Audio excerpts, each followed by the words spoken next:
Hair Talk is a sacred space I created to allow conversations that would usually happen in my chair with clients or with professionals to reach your conscious awareness. The care and play of textured hair is my life's work. It's my contribution. I know India told us I am not my hair, but truthfully, I am. My story began with me having to hear the reflections of how challenging my hair was to manage as a child, that transformed into a love story in my adulthood. I have become that woman who cares for the hair of women who have hair like me. I care for my clients in private as I approach this deep work from connection to greater intimacy. I educate up-and-coming hairstylists to be advocates and caretakers in the multiverse of textured hair. I support hair care entrepreneurs through coaching to design the life and business that activates them and builds our community. Hair Talk is for you. It's for me. It's for us to discover, to shine light, to bring greater awareness to what we need and how we desire to be cared for. It's a standard. These conversations are the building blocks in the awareness and expansion of textured hair care. Let's do this work together. I am Shamilia B, your host for Hair Talk.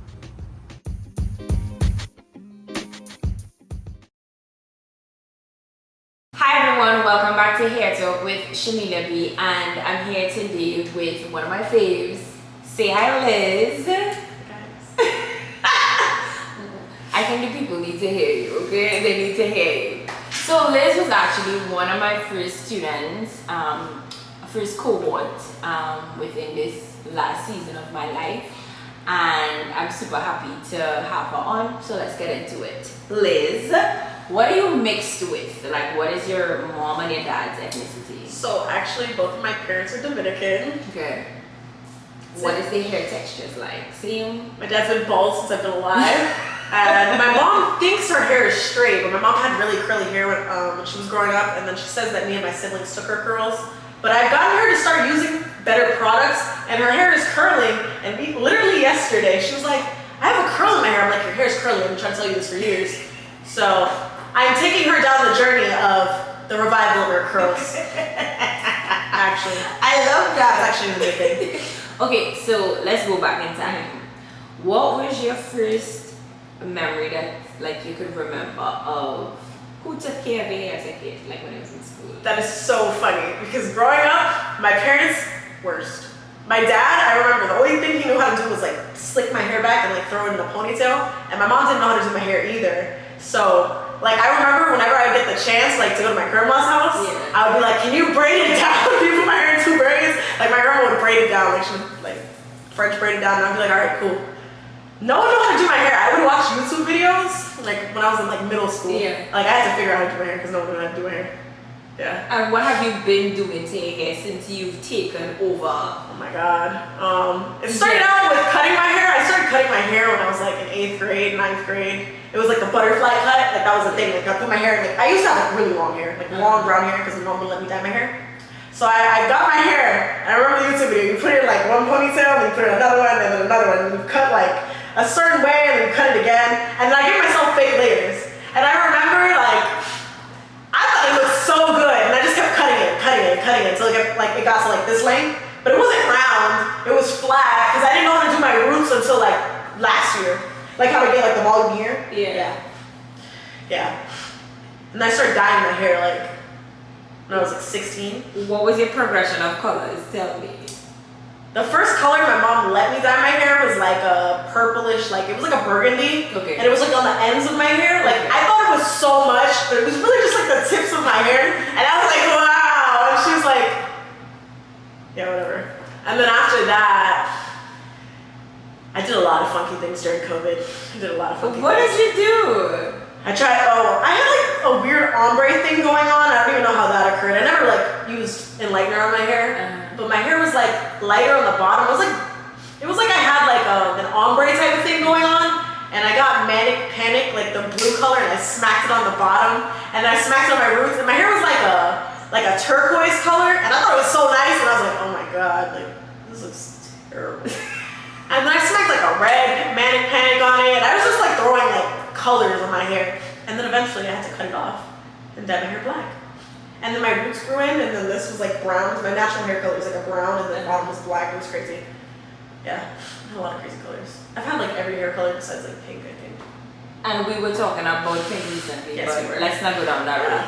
All right, so what made you decide to enter hair as a career? I don't like, honestly, every time someone asks me this question, it's kind of like, I guess I just knew I wanted to do it. I don't know why, but I went to college first for like 2 years. And in my dorm, like girls would be like, can you straighten my hair? Can you do this? Can you do that? And I was dyeing my own hair, and then my roommate's hair, of course, fucked up my hair again. In college I did. We bleached all my hair, and it was like, yeah, we dyed that shit the same day. I was like, dye that shit black. Yeah, it was crazy. In fact, I made everyone delete every picture because my roommates took pictures. I was like, delete that shit. No one's ever gonna know about this. I'm like, oops, cursing. But yeah, I was like, you gotta let that go. Anyways, what was the question? Oh, okay, yeah. I went to college and I was doing everyone's hair, and I was like, And it was amongst COVID. Like, it was like when COVID had just happened, and my older brother stopped going to college. So I was like, I could do that? I didn't know that was a thing, because like, you know, I come from a family of like immigrants. You have to be a doctor, a lawyer, you gotta go to college. I was going to college to be a pharmacist. Like, I was gonna be a doctor. Like, there was no ifs, ands, or buts. But COVID hit, boom, my brother stopped going to school. He has degrees, but he stopped going. I was like, I could stop going? So then I was Googling beauty school, and I was like, oh, it's not even that expensive. Yeah. It's less than a year. I was like, if I fail at this, I could just go back to school. Yeah. And my brother had stopped going, and my brother's a golden child, so he stopped. That was my end. And then my parents were like, okay, as long as you go to school. And here I am. Yeah. Okay, so what made you decide to search for beauty school? Was it just because you were the go-to person for doing everybody else's hair, or did you have like a unique interest in learning about hair? I feel like I was like, well, I'm doing this, I should like monetize off of it. And I wasn't even that good. Like, I thought I was good, but I wasn't even that good at it. And I was like, I guess I was having like second thoughts about college, and I feel like everyone has those thoughts. Yeah. And I was like, you know, the only reason why I picked being a pharmacist was because when I was in 10th grade, my dad was like, what do you want to do with your life? And I remember that same night, like I was in 10th grade, I was Googling jobs that make $6K, like $600,000 a year. So I was like, I gotta make money, because I can't be poor. So I was Googling jobs that made money. And I was like, oh, this job makes 6 bands. And I was like, I don't want to be a doctor, like I don't like blood. And I was like, I don't want to be a lawyer. And I was like, oh, I can be a pharmacist. Legal. Yeah. Anyways. Yeah. So you made that decision at 10, and then you followed through to it going into college. Yeah. And then while you were in college, and you realized that there was an out from your brother. Yeah, I was like, oh my god, I can explore other options in life. That is crazy. That decision was made at 10. That is crazy. Like 15. 10th grade. Okay, 15. Okay, cool. All right, so you looked up hair schools. Yes. What was your expectation of what hair school is going to be like? Honestly, versus the reality. So let's do the expectation first, and then we'll talk about what the actual experience was. I went in with no expectations. I don't know what I thought I was going to learn, because I went to 2 different beauty schools, because I started in Atlanta, because I lived in Georgia. So, what was that experience like? It was so different. It was so different. Tell me about it. I feel like in Georgia, first of all, like the population is different. Okay. It's really white people and black people. Right. A couple Mexicans. Right. I grew up speaking Spanish, but when I moved to Georgia, no one really spoke Spanish, so I kind of like left that back for 3 years, because I moved there when I was 16, and I moved back here this past November of 2022. But when I went over there, my entire school was black people. Like, all my teachers were black. Yeah. There was one white woman that works in my school, and she was like the finance person or something. Yeah. Oh, and then the guy that ran the school, he was a white man too. But everyone else, all my teachers were black. All the students were black. There was only one white girl that went to school with us, and she had dreads. So It was like, you know, so it was like it was hundreds of students, and it was a bunch of white people, you know, and a couple of Hispanic girls too. But when I was going to school there, it was like even the hairstyles that we were doing on the clients there were very different from the ones we were doing in this school here in Florida. They were getting a lot of hard sets, a lot of silk presses, perms, relaxers, and we were even doing like nails and stuff. They taught us how to do acrylics. They taught us how to do facials. We were doing everything on mannequins. There was like, and we were in the classroom, so it was 3 different steps. Like that school was a 3-step process. It was like classroom for a couple months. Then it was like another classroom. And there was a floor, but it was like classroom type 2. It was like business class, and then it was like the master's like floor. I didn't get that far because I moved down to Florida. I got to the floor, but that same week I got to the floor, I moved to Florida. Okay. So, but yeah, it was very different. It was very different.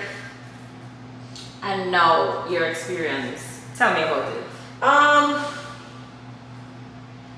I'll say the school was in a nicer location. The school itself was nicer. For a fact, I remember walking into that school and was like, wow, this is nice. This is nice. I remember going into the school and I was like, oh, I expected more people to look like me. I don't know. They didn't. They didn't. I expected to see some teachers, you know, that looked like me. They didn't. So you came morning. Yeah, they didn't. Yeah, they didn't. What was your curriculum? Like, tell me about your curriculum. Well, I would say that in my other school, I was doing classwork. I was in a book. I was in a textbook. Right. Writing things down. Taking tests. Right. We were taking tests every week. Right. And if you failed that test, there was no failing a test. They were gonna kick you out. There was no failing. I'm serious. They would make you make the test up. Yeah. Because you couldn't fail. Right. But here, I remember when I first started at the school that I go to here, I was taking naps. I was sleeping in that class. I was snoring. We were supposed to be learning. I wasn't. I was not. Yeah. I was taking naps.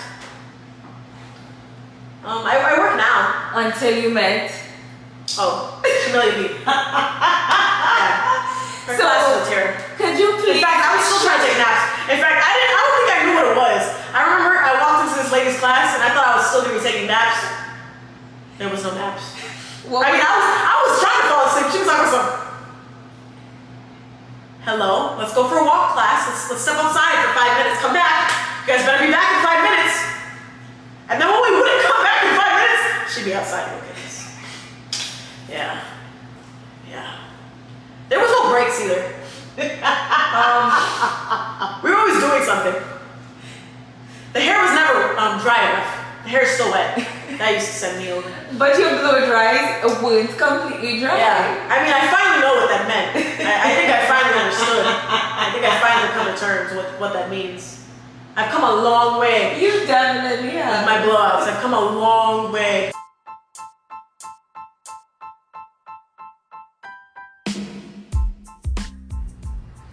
I believe that conversations foster awareness, and awareness gives us the space to desire change, to desire to be transformed. A major part of that is understanding that being supported by somebody else who has been there before where you desire to go, who knows what you desire to know, or whose life's work is a reflection of what you desire to do, is going to support you. Textured hair is my life's work. I have created a sacred space for learning, for transferring of the wisdom I have amassed over my career, for moving the goalpost one step forward. Textured Hair Education by Shamilia B is the home of skills, techniques, and knowledge dedicated to the care for the multiverse of textured hair. If you have a desire to learn and to take this step into deeper awareness and harness new skills, then Textured Hair Education is for you. The link is in the show notes.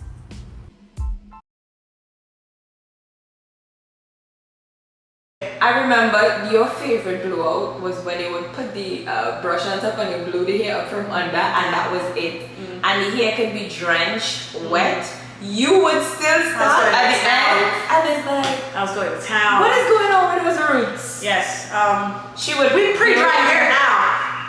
We pre-dry hair now. I did not understand that concept until like 2 months ago, to be honest. Yeah. Okay, so you're currently in hair school now, but you're also working in a salon. I am. Tell me about how you got that job. Like, what was the experience in trying to secure that job? Because I remember that journey for you. What a time.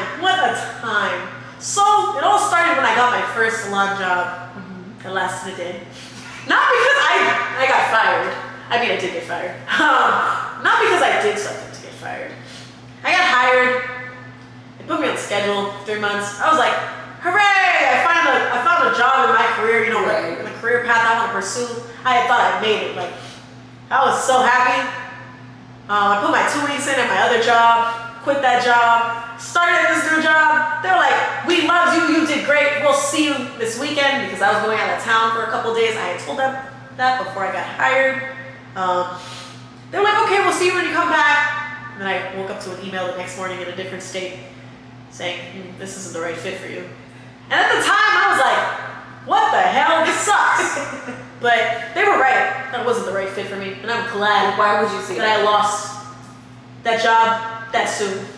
Because I didn't like it. What did you not like about the salon experience? Again, there was no one in that salon that looked like me. Right. 2, the way that they like interacted with each other, it wasn't like genuine. They were all talking about each other. And it was just like, I don't know, it felt odd, it felt off. And, at the time, I really wanted that job, and I didn't understand why I couldn't have it. And even for weeks after, when I didn't have a job, it really sucked. But then I finally came across my new job, which I love my new job. And my new job, there's no one that looks exactly like me, but there are people that are, So tell me, how did you get this new job? From a recruiting agent that works for the company that I work for. Yeah, that's what I'm going with. Okay. Yeah. Very nice lady. She was very persistent. She got me that job. She kept checking in on me. Very nice lady. She's still very nice. She still is like asking me how I'm doing. Yeah. Putting out good words for me. That's amazing. Yes, nice lady. I like my job. Okay, what do you like about it? The environment is very different. Everyone in that salon, you could tell they actually are friends and they get along. Yeah. And they want to help each other. Nice. Like, you could tell that they honestly want to help each other. Like, one of the guys that I work for, he says he's not my boss, but he is my boss. Yeah. He literally, like, helps everybody with, like, formulating the color to put on the hair, with techniques. He's a great guy. There's a lot to be learned from him. Nice. Is that the one that had you studying the color chart? Yes. Beautiful. Very great guy. Beautiful. I told him I'm trying to steal his job. He said I can't steal his job, but I told him, I'm coming for your job. He said, yeah, no. But I was like, all right, great guy. He was a great guy. So how do you feel now that you're transitioning out? You have 1 more month left to give or take in school, and you're going into full-time into being in the salon. How do you feel about that transition? At first, I thought it was like, well, I guess it is kind of scary. I feel like right now it's not as scary because I'm not there yet. But like prior to even like getting to the point I'm at school, I was kind of already getting a little bit worried because I was like, okay, what comes next kind of thing. Comes next. Now I'm kind of like, all right, like I have my job, I'm gonna continue working at my job. They're gonna help me progress. But I mean, I still kind of feel like, I guess, what is next? I don't know. Yeah. I feel like originally I thought like I was gonna go to beauty school and then just work on my own accord, and my parents were like, you can't really do that. Like, you gotta work for somebody else first, because you don't know anything. Like, you might think you know something, and you don't. Yeah. And I was like, what are you people talking about? Like, you don't even work in this industry, what are you telling me? I guess they were wrong. I I mean, they're my parents, so like they're wrong. But I guess they weren't wrong. I don't know.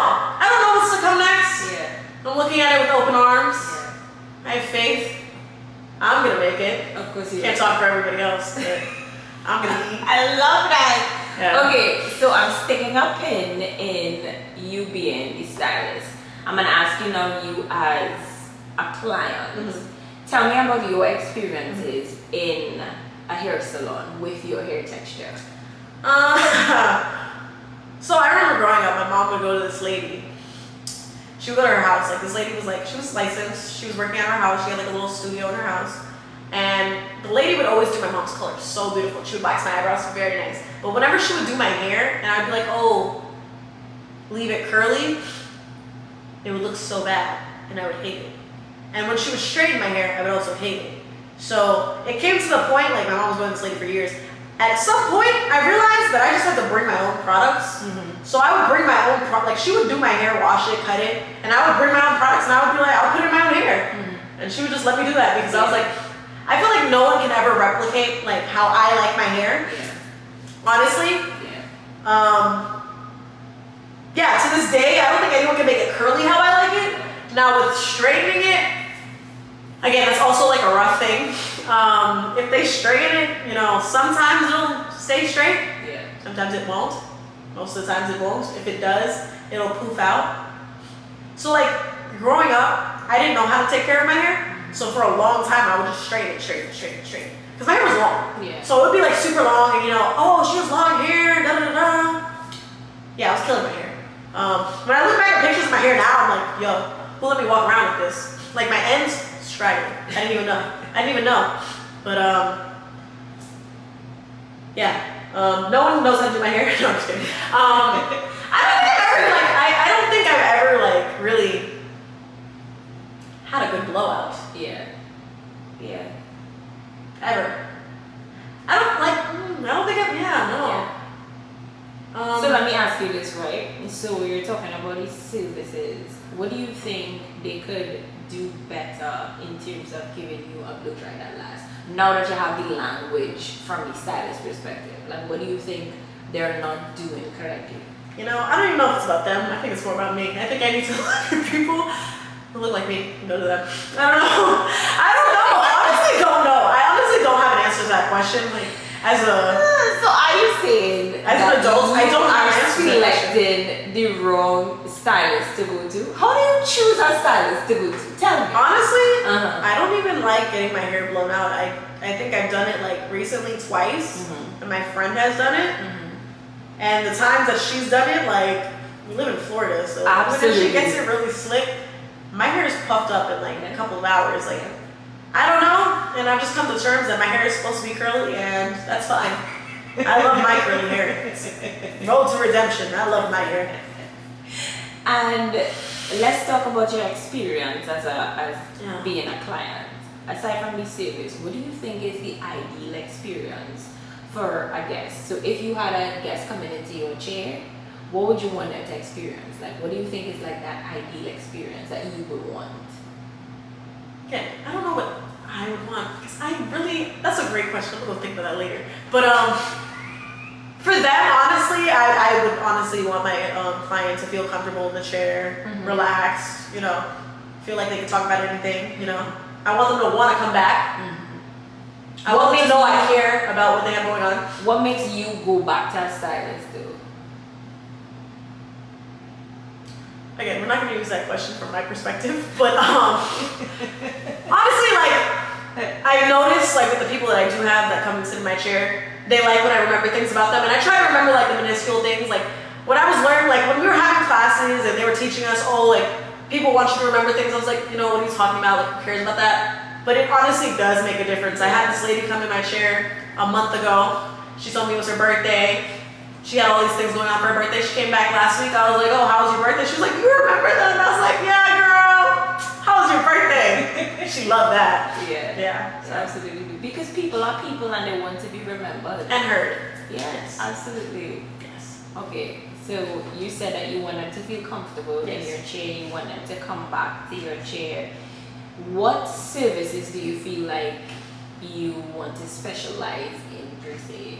I think right now I'm still like in the beginner stages of where I think I know everything, but I don't, and at least I know that. So I want to like master most things. I think I even want to go to a barber's class, like take barbering class and then go to barber's school after this, just to like have a little like foot in each door. Yeah. But eventually, I do think I just want to work with curly hair and like coloring curly hair. I do like doing that. Like those are my favorite services. Yeah. Those are like my favorite services. And when they leave their hair curly and you can just see it in its natural form, like I really do like that. I enjoy that. Yeah. And you've been highlighting yourself away. Let me tell you guys, Liz has been highlighted. Like if you check her Instagram, you would see what I'm talking about. So let's talk about further career path. You're exiting school in a good job, which is amazing. There is education. What else is the type of support you feel like you need for, and we're just gonna say based on what you just said, that you want to do curly hair, color and styling, and you're giving people the curly effect that you like for yourself, because there is that particular demographic. But what do you think you need as support from being in the salon now, finishing school, to get into that place? What do you think you need? I think honestly, I need to take a lot of classes, you know, on all textures, because you know, obviously you know what you have. Yeah. I know how to work with my hair. Yeah. I can always touch up what I know Yeah. with other forms of curly hair. You know? Again, I don't know it all. I can probably learn different haircuts. Yeah. I have my favorite go-to curly haircut. What is your favorite go-to curly hair? I love long round fingers. I love pulling the hair forward on all hair lengths. It just looks right on a curly face. It looks right. It looks good framed. I love when the girls have the bangs. It doesn't even matter what kind of bangs. I just, it's my favorite thing. It's my favorite thing. It's my favorite thing. But I'm sure there's different haircuts, and you know, eventually, you know, everyone cannot look the same. I'm gonna have to spice it up. At some point, people are gonna get bored of that haircut. So there's gonna need some tweaking to be done, so I can keep people engaged. I feel like, but there's also the thing where once you specialize in something, people know that you can do it, and then they come to you for it, because we see people all over Instagram where it's literally the same haircut over and over, same type of texture, and because the population is so huge in South Florida and America as a whole, you can literally specialize in one haircut and style, and you could have a clientele of at least 75 people easily. So that's also something to consider. I mean, but you can't be diverse. I'm not against diversification. I'm just saying that that is an option, right? If you had to describe your 10-year plan in like 5 words, your highest self. So this is Liz, and she is what?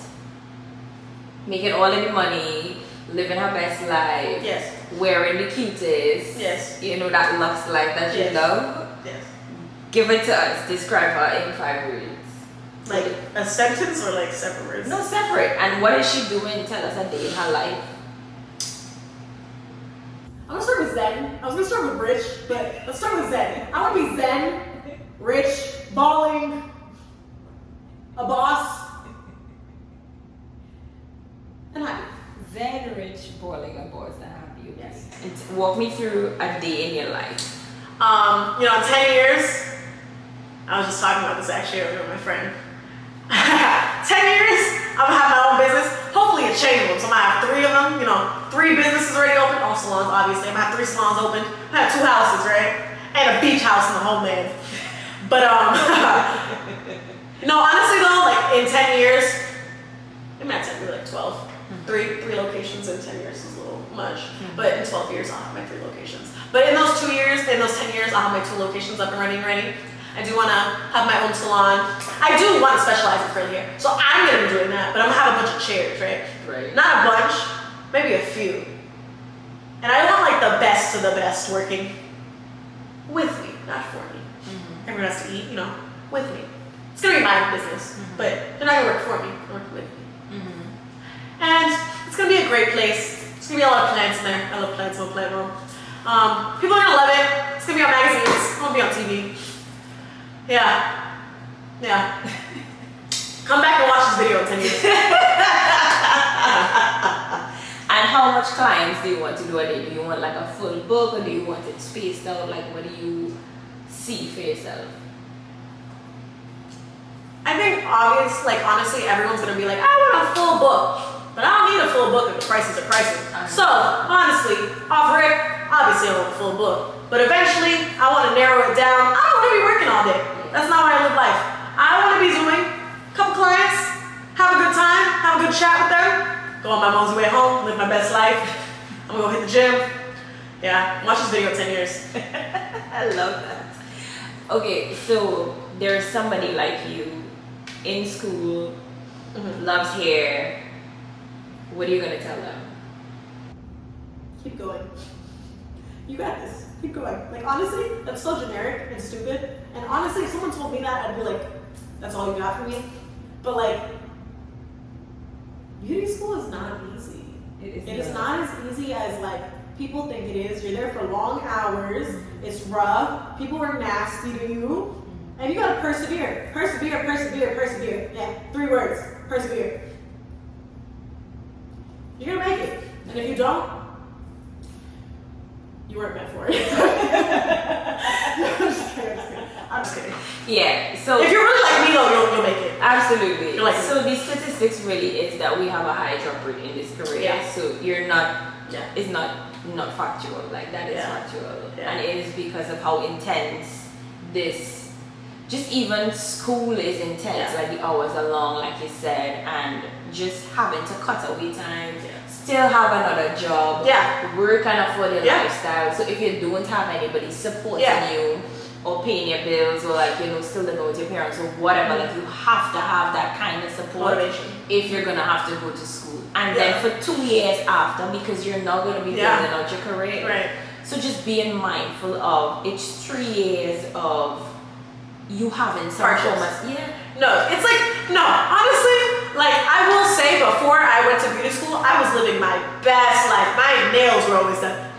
My roots, no, this is, guys, this is my own accord. I get my hair done every 2 weeks, but I'm letting my hair grow out. But I would have my hair done every 6 weeks, my nails done, my toes done. I was going shopping every weekend. I was making money. I was working full time. I do not work full time anymore. I work 2 days. I'm in school 3 days. I have to budget. That has been a challenge this year, learning how to budget. I don't think I fully conquered that. I'm working on it. But better now than later. Yes, better now than later. You have to be able to learn how to say no to certain things. Because, girl, you gotta wake up in the morning for school. No, I can't go to that party. No, I can't go out with you. No, I need to study. Not really too much study, but you know, I gotta watch these videos on this hair stuff. Like, you gotta take your time as you're like watching TV, focus on your craft. Like, you gotta be able to manage your time out and dedicate what you want to where you're gonna go. That's amazing. That is amazing. Thank you for sharing that, guys. It's valuable information. I see no lies. The conversations continue. Thank you guys for listening to this episode of Hair Talk with Shanina B. Thank you, Liz, for giving us your wisdom.